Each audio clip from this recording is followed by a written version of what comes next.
Release हुई एक बहुत ही बेहतरीन और सच्ची घटना पर आधारित इंडोनेशियन हॉरर मूवी को। ये मूवी वाकई में अंडररेटेड है और काफी बेहतरीन है। इसके अंदर जो ग्रूसम सीन्स हैं वो बहुत ही भयानक हैं। इस मूवी का नाम है सुमाला। उम्मीद करता हूँ कि आपको जरूर पसंद आएगी। तो चलिए अब बिना किसी देरी के चलते हैं सीधा वीडियो की तरफ। तो कहानी की शुरुआत 1976 यानी कि 1976 में सैमरंग गाँव के जारूगंग मार्केट से होती है, जहाँ पर हम कुछ बच्चों को भूस से बॉल बनाकर फील्ड्स में खेलने जाते हुए देखते हैं। तभी अब्दी नाम के एक लड़के के पिता बाहर आकर उससे शाम से पहले वापस आने के लिए कहते हैं, जिस पर वो भी मान गया था। जिसके बाद वो शाम तक लगातार अपने दोस्तों के साथ फील्ड्स में खेलता रहता है। लेकिन शाम होने पर उसके साथ के सभी बच्चे घर की तरफ चले गए थे। जल्दी ही अंधेरा भी होने वाला था, लेकिन अब्दी और उसका फ्रेंड जो त्रिस होता है उनका और खेलने का मन होता है। खेलते हुए अब उनकी बॉल फसल के बीचों बीच चली जाती है। अब्दी तब त्रिस से कहता है कि वो बॉल को कल ले लेंगे, मगर त्रिस अभी ही बॉल को लेना चाहता था, इसलिए वो अब्दी को लेकर फसलों के बीचों बीच चला जाता है। उन्हें बॉल ढूंढते हुए रात हो गई थी, लेकिन उनको बॉल नहीं मिलती। अब्दी एक बार फिर से उससे कहता है कि उन्हें वापस चलना चाहिए, लेकिन त्रिस बॉल के बिना नहीं जाना चाहता था। तभी उनको ऐसा लगता है कि जैसे फसलों के बीच में कोई हो, और जब वो उस तरफ जाते हैं तो वहाँ पर एक डीमन जैसी बच्ची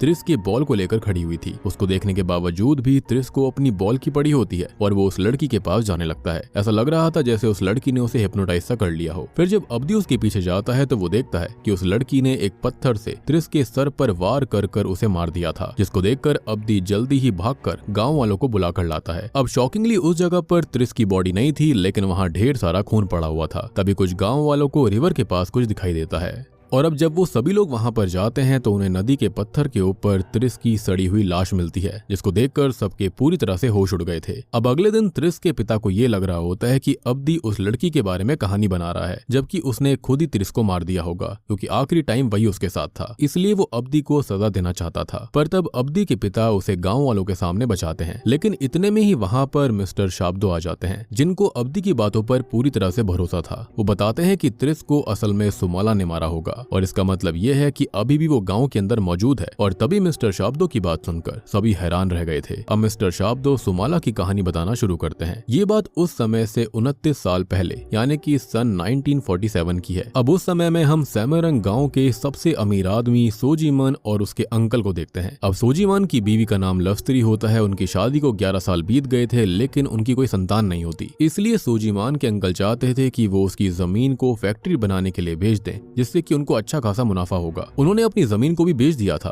सोजीमान लेकिन इसके लिए मना कर देता है, क्योंकि वो अपनी जमीन को बेचना नहीं चाहता था। उसके खानदान की वो निशानी थी। पर तब उसके अंकल उसको धमकाते हैं, ये कहते हुए कि ये जमीन जो है वो हंगसंग कारा परिवार की है और उनका भी इस जमीन पर हक है। और क्योंकि सोजीमान की खुद की कोई भी संतान नहीं थी, इसलिए जल्दी ही वो उस जमीन को अपने अंडर में करने वाले थे। अब सोजीमान को ये सुनकर बिल्कुल अच्छा नहीं लगता, और जब वो अकेले में अपनी बीवी लफ्तरी से बात करता है तो वो उससे साफ साफ कह देता है कि अगर वो 1 साल के अंदर अंदर उसे कोई बच्चा नहीं दे पाई तो वो दूसरी शादी कर लेगा। लफ्तरी इस बात से काफी ज्यादा परेशान हो जाती है और रोने के लिए बाहर चली जाती है, जहाँ पर उनके घर के बाहर मौजूद एक शेड में 2 वर्कर्स बात कर रहे थे, जिनकी बातों से लफ्तरी को ग्रैंड माँ तुकीना के बारे में पता चलता है, जो कि किसी भी लेडी को प्रेग्नेंट करवा सकती थी। उनके टोटके नुस्खे काफी खतरनाक थे। अब उनके बारे में जानने के बाद लफ्तरी तुकीना के पास जाने का डिसाइड करती है और अपने ही घर में काम करने वाली एक लेडी आंट सम के साथ तुकीना के घर की तरफ जाने लगती है। तुकीना के घर जाने के लिए नदी को क्रॉस करना पड़ता था, जिसको यान्तो नाम का एक आदमी ही क्रॉस करवाया करता था, और अभी वो लफ्तरी और आंट सम को भी वो रिवर क्रॉस करवा कर तुकीना के घर पर छोड़ देता है। तुकीना के घर के अंदर लफ्तरी अकेले ही गई थी। तब तुकीना उसको साफ बता देती है कि उसकी शक्तियां अलग हैं। वो काले जादू का इस्तेमाल करती है, जो कि उसको डेविल से ही मिलती हैं। तुकीना उसको प्रेग्नेंट तो करवा सकती थी, लेकिन इससे लफ्तरी डेविल के साथ एक शर्त से बंध जाती। उसको ट्विंस लड़कियां पैदा होंगी, जिसके अंदर एक तो इंसान की बेटी होगी जो कि सुंदर और काइंड होगी, लेकिन दूसरी डेविल की बेटी होगी जो कि बदसूरत और खतरनाक होगी। लफ्तरी के सामने शर्त यही थी कि उसे उन दोनों बच्चों को 10 साल होने तक उन्हें बहुत अच्छे से और प्यार से पालना होगा, जिसके बाद उनके 10 साल का होते ही डेविल अपने बच्चे को ले जाएगा और लफ्तरी अपनी बेटी के साथ अच्छे से रह सकती है, जो कि इंसान रहेगी। लेकिन एक चेतावनी ये थी कि लफ्तरी डेविल के बच्चे को कोई भी नुकसान पहुंचाती है तो लफ्तरी के पूरे खानदान के लिए सही नहीं होगा और उनके घर में अभी की तरह ही कुछ भी नहीं बचेगा। लफ्तरी इस बात से डर तो गई थी, पर क्योंकि उसके पास कोई भी रास्ता नहीं होता, इसलिए वो डेविल के साथ डील करने के लिए मान जाती है। तब तुकीना एक रिचुअल करती है जिसके अंदर वो किसी के खून में कुछ चीजें मिलाकर लस्त्री को पिलाती है। साथ ही साथ वो कुछ चैंटिंग्स भी कर रही थी, जिसके साथ ही अचानक से लस्त्री का शरीर अकड़ने लगता है और उसका जो पेट होता है वो भी कुछ पल के लिए फूल गया था। अब तुकीना का रिचुअल इससे पूरा हो जाता है और वो लस्त्री को बताती है कि वो अब 2 महीने बाद प्रेग्नेंट हो जाएगी और लस्त्री इससे काफी खुश होती है। अब 2 महीने बीत जाते हैं जहाँ पर हम जानते हैं कि लस्त्री वाकई में प्रेग्नेंट हो गई थी, जिसके बारे में जानकर सोजीमान काफी खुश होता है। वो तुरंत ही गाँव वालों को इसके बारे में बता देने के लिए कहता है। और गाँव के अंदर पहले ये काफी चीज फेमस हुआ करती थी, जो कि बहुत ज्यादा अमीर लोग हुआ करते, वो पूरे गाँव के अंदर इस चीज को खुशी के तौर पर सुनवा दिया करते थे कि उनकी संतान आने वाली है।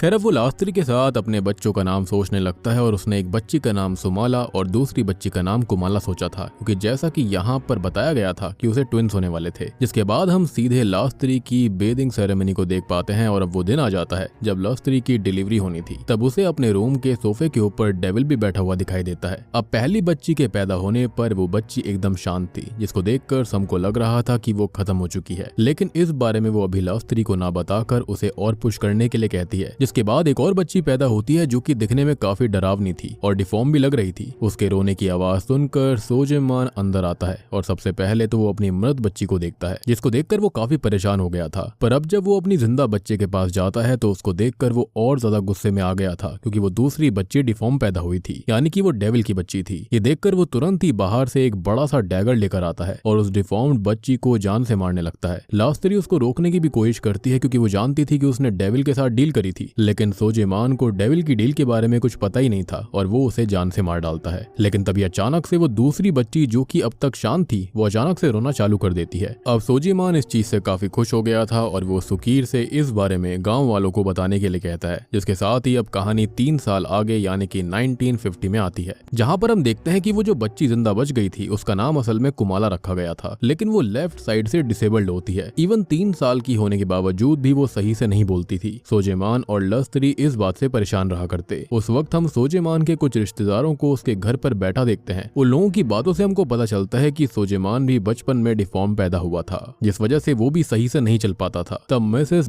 दमी नाम की एक लेडी लेकिन कुमार को वो लोग पहले ही उनके पास ले जा चुके थे, लेकिन उनकी मसाज का भी उसके ऊपर कोई फर्क नहीं पड़ा। लस्त्री ये सब बातें सुन रही होती है और अब कुछ दिनों बाद जब कुमाला साइकिल से खेल रही होती है तो लस्त्री उसे खेलने से मना करती है, तो कुमाला उसके ऊपर चिल्लाने लगती है, जो कि सोजीमान भी देख रहा था। कुमाला अब अपने रूम में जाकर अपने सर को बिस्तर पर पटकने लगती है, जिसको देखकर सोजीमान को लगता है कि कुमाला पागल है, इसलिए अब वो उसको घसीटते हुए उसी शेड टाइप जगह में लेकर जाता है और वहीं पर बांधकर छोड़ देता है। खैर अब कहानी यहाँ से 1955 में आती है, जहां पर कुमाला के साथ उसके डिसेबल्ड होने की वजह से वो सही से उससे बर्ताव नहीं करता था। इनफैक्ट कोई भी उससे सही से बर्ताव नहीं किया करता, उसको शेड में ही बांध कर रखा जाता था। और अगर आपको डेविल के साथ करी गई डील याद होगी तो दोनों ही बच्चियों को काफी लाड से दुलार से पालना था, लेकिन यहाँ पर तो सोजेमान ने डेविल की बच्ची को स्टार्टिंग में ही मार दिया और कुमाला के साथ भी अच्छा बर्ताव नहीं किया जाता था। एंड आई बिलीव कि कुमाला का एक साइड डिसेबल्ड होना डेविल का ही कोई कर्स होगा। लेकिन अब एक दिन कुमाला जैसे तैसे वहां से निकलकर मार्केट चली जाती है, जहां पर कुछ बच्चे एक बॉल के साथ खेल रहे थे, जो कि जैसे ही कुमाला को देखते हैं तो वो उसकी डिसेबिलिटी का मजाक बनाने लगते हैं और उसको काफी ज्यादा मारते भी हैं। अब सोजीमान और लस्त्री ये सब दूर से देख रहे थे, लेकिन वो उसकी हेल्प नहीं करते, जो कि मेरे ख्याल से काफी गलत था। और कुमाला बस खड़े खड़े रोती रहती है। तो गुस्से में सोजीमान उसको पकड़कर वापस शेड में लाता है और सुकीर से अपने हंटर को मंगवाता है। असल में सोजीमान ने कुमाला को बाहर जाने के लिए काफी बार मना किया था, लेकिन कुमाला आज भी मार्केट में चली गई। अब आंटी सम, जो कि सच में कुमाला से काफी प्यार करती थी, वो सोजीमान से बहुत मिन्नत करती है कि वो उसको ना मारे। लस्त्री भी सोजीमान को रोकने की कोशिश कर रही थी, लेकिन वो किसी की नहीं सुनता और वो कुमाला को हंटर से बहुत बुरी तरह से मारता है। फिर बाद में जब आंट सम उसके दवाई लगा रही होती है तो कुमाला बस रोए जा रही थी। उस बेचारी को तो समझ में नहीं आ रहा होता कि उसने गलत किया क्या। तब उसको शांत करवाने के लिए सम उसको पियानो बजाने के लिए कहती है और उसको एक डॉल भी देती है, जो कि उन्होंने कुमाला के लिए खुद बनाई थी। यानी कि आज कुमाला का 8वां बर्थडे होता है। कुमाला भी उस डॉल को देखकर काफी ज्यादा खुश हुई थी। अब आगे रात में जब वो डॉल को लेकर सो रही होती है तब कुमाला को उसके रूम की अलमीरा से किसी की आवाज आती है, जो कि कोई और नहीं बल्कि उसकी दूसरी बहन सुमाला की स्पिरिट थी। वो कुमाला को बताती है कि वो उसकी ट्विन सिस्टर है, जिसके पैदा होते ही उसके पेरेंट्स ने उसको जान से मार दिया, जबकि ये चीज सोजेमान ने करी थी। और इसका रीजन वो बताती है कि वो सुंदर नहीं थी, जिसके चलते ऐसा करा गया। अब कुमाला शुरुआत में तो सुमाला की स्पिरिट से डर रही होती है, लेकिन तब सुमाला उससे सही से बात करती है और उससे वादा करती है कि वो उसको नुकसान नहीं पहुंचाएगी, उल्टा उसे बचाएगी, क्योंकि वो उसकी बहन है। और इतना कहकर उसने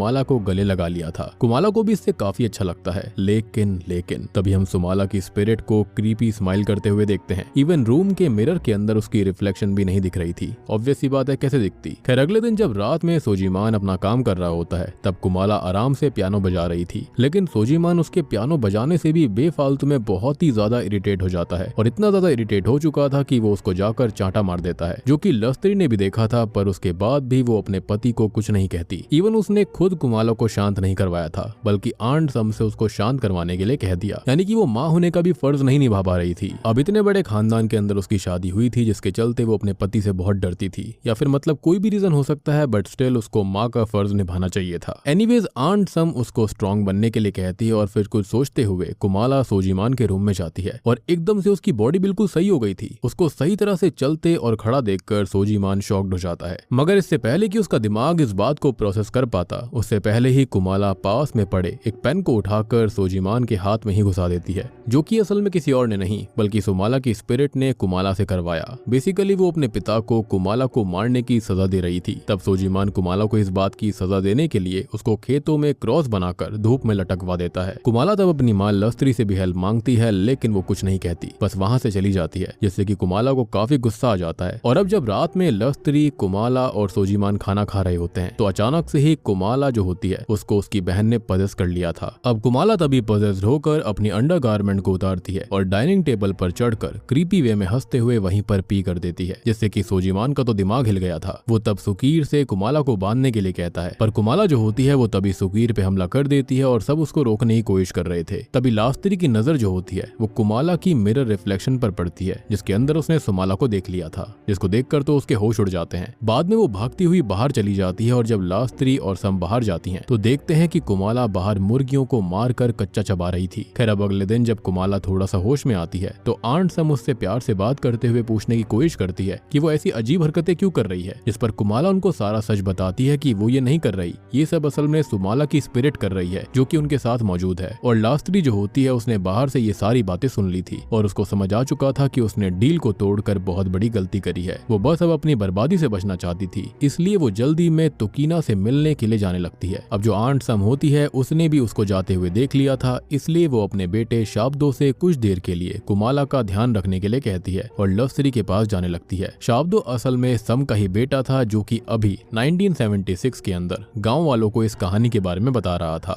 खैर वो यहाँ पर कैसे पहुंचा, क्या हुआ था, इसके बारे में भी हमको आगे जरूर पता चलेगा। Anyways coming back to the story now, तो यहाँ पर जो लस्त्री होती है वो सीधा यान्तो के पास चली जाती है। यान्तो उनको ये बताता है कि तुकीना तो पिछले महीने ही मारी जा चुकी है, जिसको सुनकर लस्त्री और ज्यादा परेशान हो गई थी, क्योंकि तुकीना के अलावा कोई भी नहीं था जो कि उसकी हेल्प कर सकता था। इसलिए अब वो परेशान होते हुए सम को भी बता देती है कि उसने प्रेग्नेंट होने के लिए डेविल के साथ डील करी थी, यानी कि आज तक उसने इस बारे में किसी को बताया ही नहीं था। अब सम भी ये जानकर काफी डर जाती है, जिसके साथ कहानी अब 1 साल और आगे बढ़ती है, यानी कि 1956 में, जहाँ पर अब कुमाला के साथ और भी बुरा सलूक होने लग गया था। अभी भी सुकीर उसको पकड़कर शेड में लेकर जाता है और उसको चेन से बांधकर शांत रहने के लिए कहता है। इनफैक्ट उसने बाहर से भी ताला मार दिया था। सम अभी भी सोजीमान से ऐसा करने से मना कर रही थी, लेकिन सोजीमान के हिसाब से कुमाला दिन प्रतिदिन वाइल्ड होती जा रही है और इसलिए वो उसको खोलने से साफ इनकार कर देता है। तभी हम सम को देखते हैं जो कि शेड के बाहर से ही कुमाला से बात करती थी। वो उससे ये कहती है कि वो बेशक से कैसी भी क्यों ना हो जाए, वो हमेशा उसको प्यार करेगी और कुमाला के पास भी बस समी थी जो कि उसके अंदर हिम्मत बांधकर रखा करती।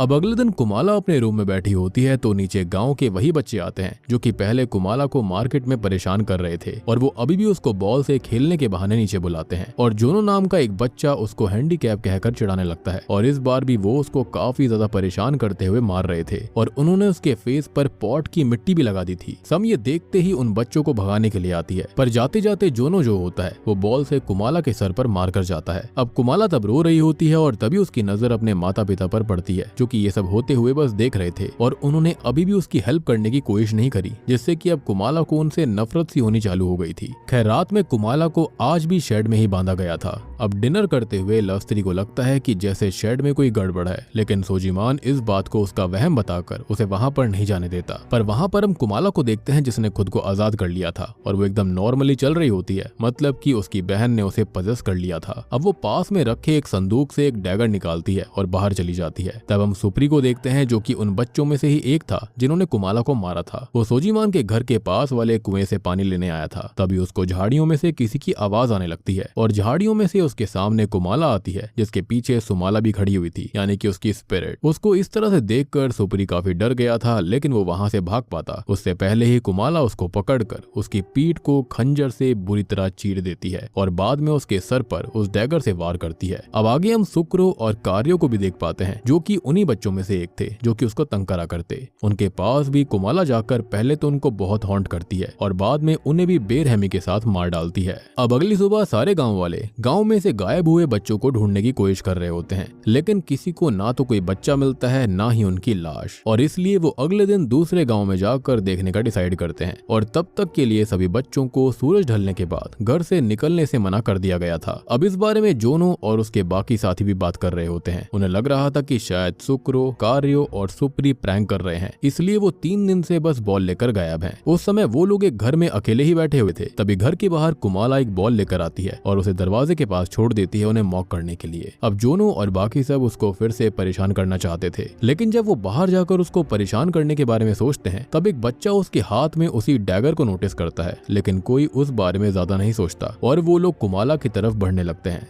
लेकिन हम जानते हैं कि कुमाला पजेस्ड हालत में पहले से ही उन लोगों से रिवेंज लेने के लिए तैयार थी। अब वो गुस्से में आकर उनके ऊपर हमला कर देती है और एक एक करके सभी बच्चों को बहुत ही बेरहमी के साथ मार डालती है। फिर अगले दिन जब गांव में सब बाकी बच्चों को भी ढूंढ रहे होते हैं तब सबसे पहले तो उन्हें सुक्रो और कार्यो की लाश पत्तों के बीच में मिलती है, जिसके पास कुमाला की वही डॉल पड़ी हुई थी जो कि उसको आंट सम ने बनाकर दी थी। वहीं सम भी आज जब कुएं से पानी निकाल रही होती है तो वो पानी के अंदर खून को देखकर डर जाती है। फिर जब सुकीर वहां पर आकर चेक करता है तो उन्हें भी वहां पर सुप्री की लाश मिल गई थी, जिसको देखकर सोजीमान बहुत ही ज्यादा शॉक्ड रह जाता है। वहीं गांव वालों को अब बाकी बच्चों की लाश खेतों में मौजूद एक डंडे के पास मिलती है, जिसके चारों तरफ 4 बच्चों की लाश थी और उनकी मुंडी को एक के ऊपर एक करके उस डंडे में मोतियों की तरह पिराया गया था। सभी गांव वाले इस खौफनाक मंजर को बिल्कुल सहम चुके थे, पर क्योंकि उन्हें बच्चों की लाश के पास कुमाला की डॉल मिली थी इसलिए उनको लगता है कि ये सब असल में सोजीमान ने करा है। वो इस बारे में बात करने के लिए उसके घर भी जाते हैं, लेकिन सोजीमान अमीर आदमी था। वो उनको समझाते हुए उनसे पहले सबूत मांगता है।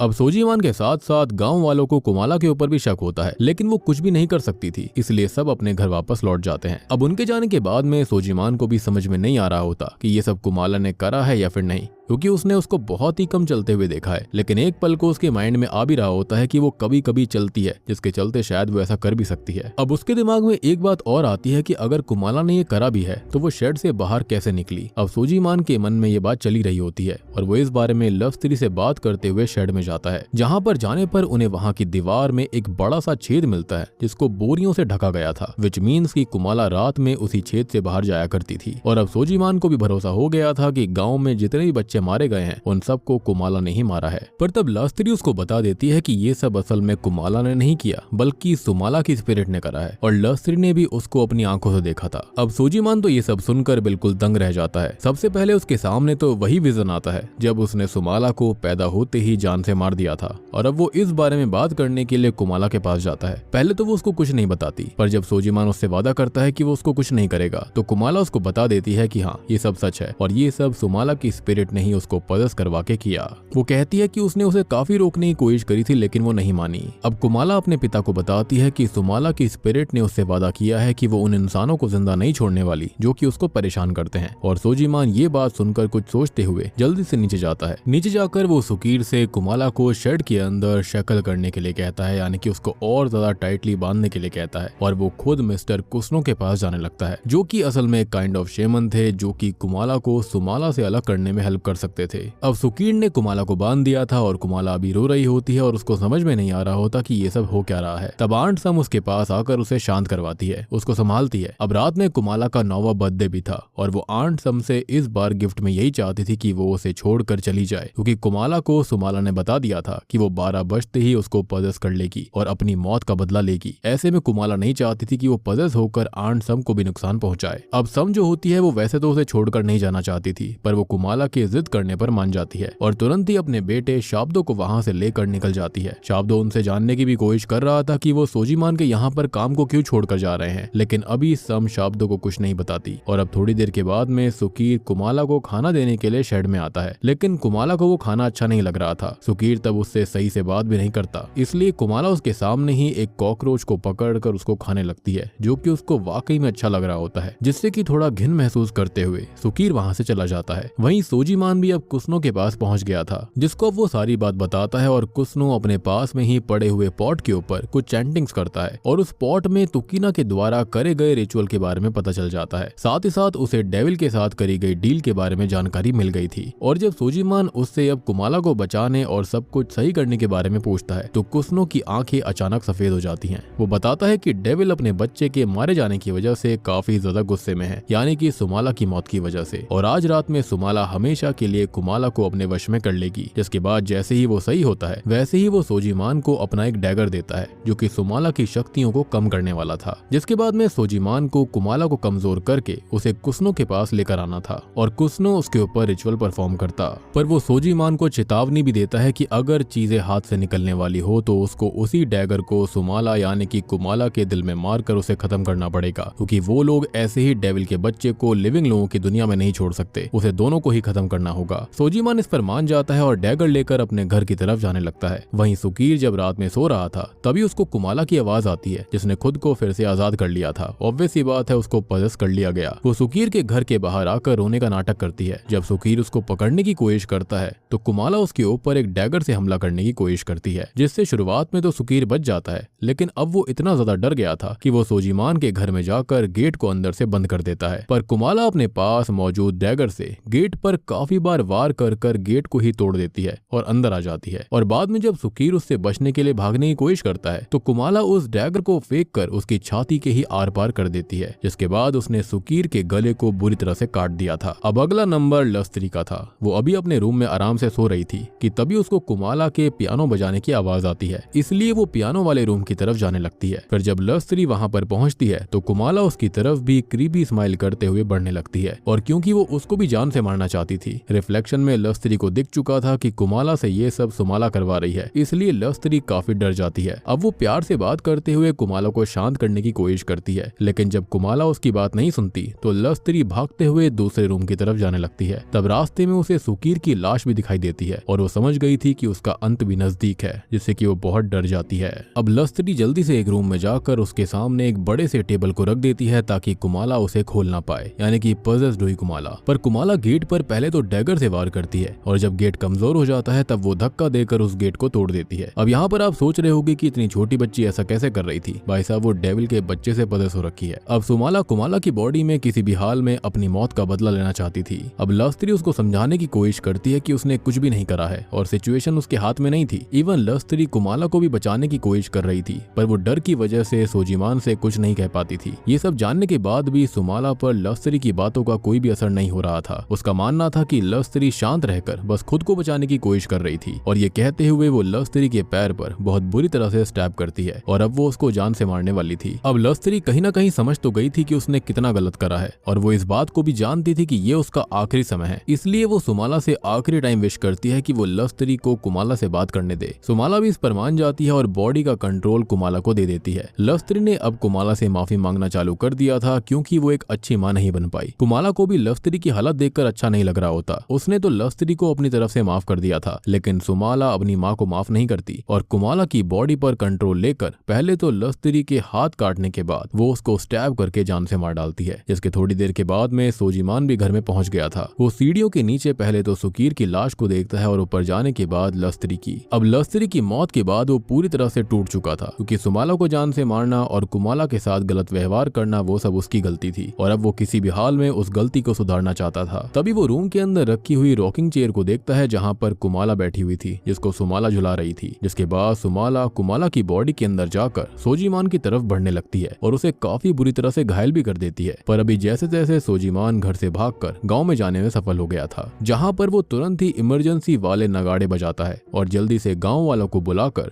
सुकीर और लस्त्री के मरने के बारे में बोलता है। ये बात सुनकर सभी गांव वाले काफी परेशान थे। वो तुरंत ही सोजीमान के साथ उस घर में जाते हैं, जहाँ पर सभी को लस्त्री और सुकीर सुकीर की लाश देखकर काफी गलत लगता है। अब उन्हें वहाँ पर कुमाला नहीं दिखाई देती। तब सोजिमान उनसे कुमाला को ढूंढने के लिए कहता है, क्योंकि वो कुमाला को कैसे भी करके कुसनो के पास ले जाना चाहता था। पर गाँव वाले उसकी बात को सही से ही नहीं सुनते और उन्हें लगता है कि कुमाला ने ही गाँव में मौजूद बच्चों को, सुकीर और लस्त्री को मारा है। वो तुरंत ही अब कुमाला को ढूंढने के लिए निकल गए थे। बेसिकली उनके सर पर खून सवार था। वो कहीं ना कहीं सही तो थे, पर सोजिमान जानता था कि वो सब कुमाला ने नहीं किया बल्कि सुमाला ने करा है, और इसलिए वो गांव वालों को रोकने की कोशिश करता है, पर कोई भी उसकी बात को नहीं मानता। तब सोजिमान जल्दी से एक बोरा, कुसनो का दिया हुआ डैगर और एक रस्सी लेकर खुद ही कुमाला को ढूंढने के लिए निकल जाता है। और उसे शेड में जाने पर कुमाला एक पल को दिखाई देती है, लेकिन अगले ही पल वो वहां से भागकर फील्ड्स की तरफ चली गई थी। इसलिए ही सोजिमान उसके पीछे जाता है जहाँ पर कोई भी नहीं होता। अब वहाँ पर मौका पाकर सुमाला ने अपनी बहन कुमाला की बॉडी में सोजिमान के ऊपर हमला करना चालू कर दिया, पर तब सोजिमान भी पास में पड़े पत्थर से उसके सर पर वार करके उसे बेहोश कर देता है, और वो उसको डैगर से जान से मारने वाला था, क्योंकि चीजें सच में हाथ से निकल गई थी। पर अब सारी सच्चाई जानने के बाद वो कुमाला को मारना नहीं चाहता था, और अब वो उसकी बॉडी को एक बोरी में भरकर पास में बैठकर रोने लगता है। सुमाला भी अब तक बोरी के अंदर जाग चुकी थी, जो कि सब चीजों के लिए सोजिमान को ही ब्लेम करती है और उसे और ज्यादा रोने पर मजबूर करती है, जिसके अगले ही पल वो बोरी से गायब हो जाती है और उसने फिर से सोजिमान पर हमला करना चालू कर दिया। लेकिन इस बार सोजिमान ने हिम्मत करके उसके ऊपर उस डैगर से हमला किया जो कि उसे कुसनो ने दिया था। अब इससे होता यह है कि सुमाला की हालत खराब होने लगती है, लेकिन तभी हम देखते हैं कि सुमाला वापस से जिंदा हो जाती है और सोजिमान को बताती है कि जब से वो कुमाला की बॉडी में आई है तब से कुमाला की बॉडी में काफी चेंजेस आए हैं, जैसे कि उसके दांत हटकर उसके फैंग्स आ चुके हैं और उसके बाल भी गायब हो गए हैं। इवन उसका दिल भी उल्टी साइड से हटकर राइट में शिफ्ट हो चुका है। मतलब कि सोजिमान ने गलत जगह पर हमला किया था और उसे सुमाला ने ट्रिक करा। अब सुमाला पहले तो डैगर से सोजिमान का पेट काट देती है, जिससे कि उसकी सारी अंतड़ियां बाहर आ गई थी, और बाद में वो 2 लकड़ी के पीसीस को उठाकर उन्हें सोजिमान की आंख में डाल देती है, जिससे कि मौके पर ही सोजिमान की मौत हो गई थी। फिर अगले दिन सभी गाँव वालों को सोजिमान की बॉडी फील्ड में वैसे ही क्रॉस पर लटकी हुई मिलती है, जैसे कि सोजिमान कुमाला को सजा देने के लिए टांगा करता था। इवन कुमाला ने कुसनो को भी सजा देने के लिए उसको उसके ही घर से बुरी तरह से मार दिया या डेविल चाइल्ड बदला लिया। इसके साथ ही सीन वापस से प्रेजेंट टाइम में आता है, जहां पर शाब्दो अपनी कहानी को ये बताकर खत्म करता है कि तब से ही माना जाता है कि सुमाला यानी कि डेविल्स चाइल्ड उस गांव के अंदर है, और इसलिए किसी भी बच्चे को रात के समय में बाहर नहीं निकलने देना चाहिए। इसलिए शुरुआत के अंदर अब्दी और उसके दोस्तों को कहा गया था कि वो जल्दी वहां से आ जाए, रात का इंतजार ना करे। ये जानकर सभी गाँव वाले अपने अपने घर से सुमाला के लिए ऑफरिंग रखते हैं ताकि वो उनको नुकसान ना पहुँचाए। पर रात में हम देख पाते हैं कि त्रिस के पिता ने सच्चाई जानने के बावजूद भी ऑफरिंग को नहीं रखा था, क्योंकि अभी भी उसको यही लग रहा होता है कि त्रिस को सुमाला ने नहीं बल्कि अब्दी ने मारा है। पर अब जब वो रात में अपने घर के बाहर आता है तो उसके सामने उसको सुमाला दिखाई देती है, जो कि एक आदमी की म्यूटिलेटेड बॉडी खा रही थी। जिसके साथ ही हमको एक नोट दिखाया जाता है कि ये कहानी सच्ची घटना पर आधारित है, और सेंट्रल हवा के पास में ही एक गाँव सेमेरंग है, जहाँ पर आज भी सुमाला यानी कि डेविल्स चाइल्ड रहती है, जिसकी वजह से बच्चों को अंधेरा होने के बाद भी घर से बाहर निकलने नहीं दिया जाता। और बूम, इसी के साथ में सुमाला मूवी यहीं पर खत्म हो जाती है। तो दोस्तों, ये थी सुमाला फिल्म की डिटेल्ड एक्सप्लेनेशन, जो कि रियल स्टोरी पर आधारित है। उम्मीद करता हूं कि आपको ये कहानी पसंद आई होगी। यहाँ पर समझाने जैसा कुछ भी नहीं है, सारी की सारी डिटेल्स मैंने आपको पहले ही बता दी हैं। लेकिन अगर आपका फिर भी कोई डाउट है तो आप कॉमेंट सेक्शन में पूछ सकते हो। तो उम्मीद करता हूँ कि वीडियो अच्छी लगी होगी। अच्छी लगी है तो वीडियो को लाइक कर दीजिए।